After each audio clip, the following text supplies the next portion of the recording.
Welcome friends. आज हम tally में कुछ और ट्रांजैक्शंस के बारे में डिस्कस करेंगे।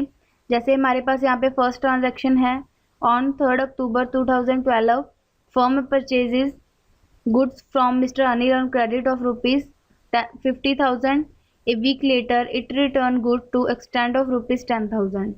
इस ट्रांजैक्शन का मतलब ये है कि 3 अक्टूबर 2012 को फर्म ने गुड परचेज किए मिस्टर अनिल से और उसकी जो क्रेडिट पर पेमेंट की 50,000 की, और एक हफ्ते बाद गुड्स रिटर्न कर दिए 10,000 रुपीज़ के।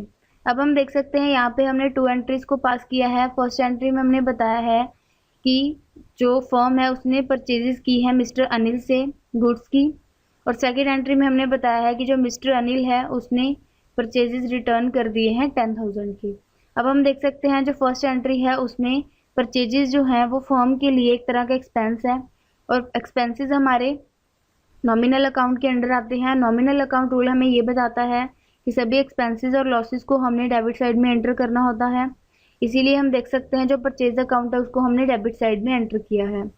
अब हम देखते हैं जो सेकंड एंट्री है उसमें मिस्टर अनिल को हमने क्रेडिट साइड में एंटर किया है, क्योंकि मिस्टर अनिल से हम जो फर्म है वो गुड परचेज कर रही है। यहाँ पे मिस्टर अनिल गिवर है, और गिवर जो मिस्टर अनिल गिवर है वो हमारा पर्सनल अकाउंट के अंडर आता है। पर्सनल अकाउंट रूल के अकॉर्डिंग जो सभी रिसीवर होते हैं उनको हम डेबिट साइड में एंटर करते हैं, और जो गिवर होते हैं उनको हम क्रेडिट साइड में एंटर करते हैं। इसीलिए मिस्टर अनिल गिवर है, इसीलिए हमने इसे क्रेडिट साइड में एंटर किया है। अब हमारे पास जो फर्स्ट ट्रांजैक्शन बनी है वो इस तरह से है, परचेज अकाउंट डेबिट 50,000, क्योंकि जो इसकी अमाउंट है 50,000 की परचेजिंग की है हमने मिस्टर अनिल से, फर्म ने परचेज किए हैं गुड्स। और जो सेकेंड एंट्री है टू मिस्टर अनिल 50,000, इसके सामने भी 50,000 अमाउंट आएगी। अब हम सेकेंड एंट्री रीड करते हैं मिस्टर अनिल। अब हम देख सकते हैं जो फर्स्ट एंट्री थी उसमें मिस्टर अनिल गिवर था, और इस एंट्री में जो मिस्टर अनिल है वो क्रेडिटर है, वो रिसीवर है। मतलब वो यहाँ पे हमारे जो क्रेडिटर हैं वो इंक्रीज हो रहे हैं। और अब हम देख सकते हैं जो मिस्टर अनिल है उसको हमने डेबिट साइड में एंटर किया है, क्योंकि जो मिस्टर अनिल है वो यहाँ पे रिसीवर है, और पर्सनल अकाउंट रूल के अकॉर्डिंग जो रिसीवर होते हैं उनको हम डेबिट साइड में एंटर करते हैं। अगर हम इस जो ये ट्रांजैक्शन इसको ध्यान से कंसिडर करें तो हम देख सकते हैं कि जो सेकंड लाइन है a week later it return good to extend of 10,000 means जो फर्म है उसने गुड्स रिटर्न कर दिए हैं मिस्टर अनिल को 10,000 के, इसीलिए जो मिस्टर अनिल है यहाँ पे रिसीवर है वो गुड्स को अगेन रिसीव कर रहा है, इसीलिए यहाँ पे हमने मिस्टर अनिल को डेबिट साइड में एंटर किया है। और जो सेकंड थिंग है परचेजेज रिटर्न्स, उसको हमने क्रेडिट साइड में एंटर किया है, क्योंकि जो यहाँ पे हमारे परचेजेज रिटर्न है वो कम हो गए हैं, और इसीलिए हम इसको डेबिट साइड में एंटर करेंगे जब हमारे परचेजेस कम हो जाते हैं, क्योंकि यहाँ पे फर्म को लॉस हो गया है। इसीलिए हमारे पास जो सेकेंड एंट्री बनी है वो इस तरह से है, mister Anil debit 10,000 to purchase return account 10,000। अब हम सेकेंड एंट्री देखते हैं। सेकेंड ट्रांजेक्शन में हमारे पास गिवन है on 5 October 2012 Anita sold goods to Soft Touch on credit for ₹85,000. 2 days later, Soft Touch returned goods of ₹50,000. Means 5 अक्टूबर 2012 को अनीता ने गुड्स सोल्ड किए सॉफ्ट टच कंपनी को, कितनी कीमत पर? 85,000 रुपये के। और 2 दिन बाद सॉफ्ट टच कंपनी ने वो गुड्स रिटर्न कर दिए, 50,000 रुपये के गुड्स उसने रिटर्न कर दिए। किसने? सॉफ्ट टच कंपनी ने। अब हम देख सकते हैं यहाँ पर भी हमने 2 एंट्रीज को पास किया है। पहली एंट्री में बताया है कि जो सॉफ्ट टच कंपनी है उसने सेल की है, और जो सेल रिटर्न है सेकंड एंट्री में हमने बताया है सेल रिटर्न हुई है सॉफ्ट टच कंपनी को। अब हम देख सकते हैं जो फर्स्ट ट्रांजैक्शन है, फर्स्ट जो एंट्री है उसमें हमने सॉफ्ट टच कंपनी को डेबिट साइड में एंटर किया है, क्योंकि यहाँ पे जो सॉफ्ट टच कंपनी है वो रिसीवर है, वो गुड्स को रिसीव कर रही है। अनीता ने उसको बेचा है गुड्स को, और सॉफ्ट टच कंपनी रिसीवर है, इसीलिए यहाँ पे हमारा पर्सनल अकाउंट रूल अप्लाई होता है। पर्सनल अकाउंट रूल हमें बताता है कि जो रिसीवर होते हैं उनको हम डेबिट साइड में एंटर करते हैं, और गिवर को हम क्रेडिट साइड में एंटर करते हैं, इसीलिए यहाँ पे हमने सॉफ्ट टच कंपनी अकाउंट को डेबिट साइड में एंटर किया है, और इसके सामने 85,000 की अमाउंट आएगी।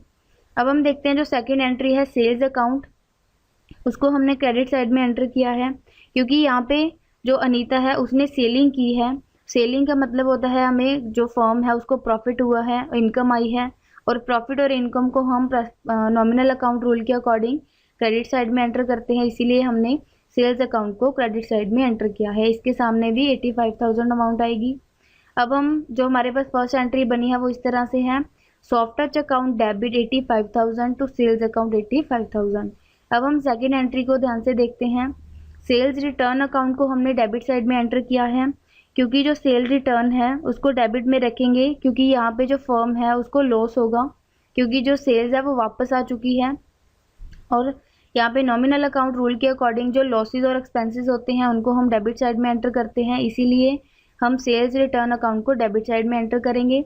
अब हम सेकेंड एंट्री देखते हैं। जो सॉफ्ट टच अकाउंट है उसको हमने क्रेडिट साइड में एंटर किया है, क्योंकि यहाँ पे सॉफ्ट टच है वो यहाँ पे गिवर है, क्योंकि सॉफ्ट टच वापस कर रही है जो हमारा ये माल है।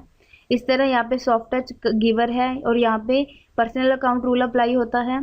पर्सनल अकाउंट रूल के अकॉर्डिंग जो भी गिवर होते हैं उनको हम क्रेडिट में रखते हैं और जो रिसीवर होते हैं उनको डेबिट में रखते हैं, इसीलिए यहाँ पे सॉफ्ट टच अकाउंट को हमने क्रेडिट साइड में एंटर किया है। अब हम देख सकते हैं इनके सामने वो अमाउंट आएगी जो रिटर्न करने के अकॉर्डिंग यहाँ पे ट्रांजेक्शन में गिवन है, इसीलिए जो हमारे पास सेकेंड एंट्री बनी है वो इस तरह से है। Sales account sales return account debit 50,000 to soft touch account 50,000। अब हम लास्ट वन एंट्री रीड करते हैं। On 7 October 2012 goods purchase from M Seth on credit ₹5,000। इस ट्रांजैक्शन का मतलब यहाँ पे ये है कि 7 अक्टूबर 2012 को गुड्स परचेज किए गए हैं मिस्टर सेठ पे, और कितने अमाउंट है इन गुड्स की 5,000 पे। अब हम देख सकते हैं यहाँ पे जो परचेज अकाउंट है उसको हमने डेबिट में एंटर किया है। हम पहले भी पढ़ चुके हैं, जो परचेजिंग होती है वो फर्म के लिए या किसी पर्सन के लिए एक तरह का एक्सपेंस खर्चा होता है, और खर्चों को एक्सपेंसेस को हम नॉमिनल अकाउंट के अंडर लेते हैं। नॉमिनल अकाउंट रूल हमें ये बताता है कि जो भी एक्सपेंसेस होते हैं, लॉसेस होते हैं, उनको हम डेबिट साइड में एंटर करते हैं, इसीलिए हम देख सकते हैं परचेजेज अकाउंट को हम डेबिट साइड में एंटर करेंगे। अब हम सेकेंड थिंग देखते हैं। सेकेंड एंट्री जो मिस्टर सेठ है उसको हमने क्रेडिट साइड में एंटर किया है, क्योंकि यहाँ पे मिस्टर सेठ है वो गिवर है, वो हमें गुड्स दे रहा है, क्योंकि हमने यहाँ से गुड्स परचेज किए हैं मिस्टर सेठ से, इसीलिए हम देख सकते हैं मिस्टर सेठ को हमने क्रेडिट साइड में एंटर किया है, क्योंकि यहाँ पे हमारा जो पर्सनल अकाउंट रूल है वो अप्लाई होता है। पर्सनल अकाउंट रूल हमें ये बताता है debit all receiver credit all giver. जो मिस्टर सेठ है यहाँ पे गिवर है, इसीलिए यहाँ पे हमने मिस्टर सेठ को क्रेडिट साइड में एंटर किया है, और जो इसी अकॉर्डिंगली इसकी एंट्री बनेगी वो इस तरह से है। Purchase account debit 5,000 to mister Seth 5,000। Thank you.